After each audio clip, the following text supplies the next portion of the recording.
Başarıya hocamız ve ekibi imza atıyor. Yani biz de siz çalışıyoruz, biz gururlanıyoruz hocam. Ya, Yani marifet iltifat meselesi. ya hepimizin, sizin de yaptığınız çok işler var.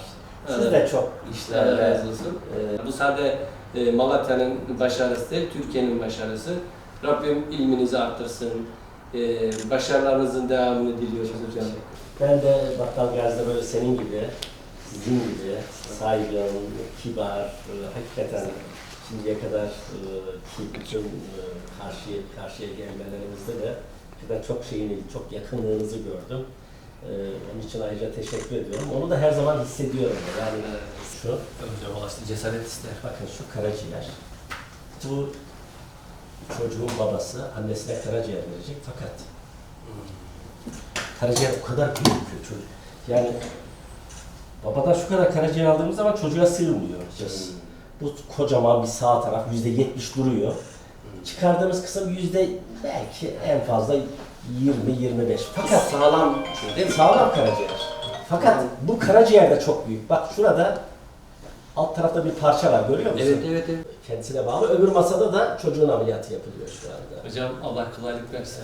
Rabbim ilminizi arttırsın. İşte Eşi benzeri olmayan büyük bir iş yapıyorsunuz. İnsan hayatı kurtarmak bizim inancımızda yani bir kişiyi kurtarmak bütün insanlığı kurtarmak gibidir. Bu kadar kutsal bir iş yapıyorsunuz. Rabbim güç kuvvet versin. çok teşekkür ediyorum. Çok sağ olun. Bize de ne düşerse kamu kurumlarda sizinle gurur diyoruz. Sizinle iftihar ediyoruz hocam. Şimdi canlı yayında hocam bize karaciğer naklini gösterdi. 5 aylık çocuğa ciğer nakli yapılacak. Babadan bu çocuk sağlığına kavuşur. Bundan daha güzel bir şey olur mu? Hani diyoruz ya, bir kişiyi kurtarmak, bütün insanlığı kurtarmak gibidir. Gerçekten kutsal bir iş yapıyor. Ne kadar övsek az. Malatya'nın gururusunuz. Türkiye'nin gururusunuz. Biz sizinle iftihar ediyoruz.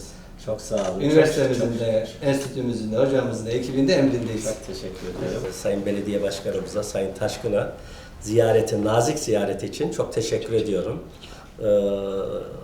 Hep daha önceden de söylediğim gibi her zaman yanımızda hissettik. Her zaman desteğini biliyorum.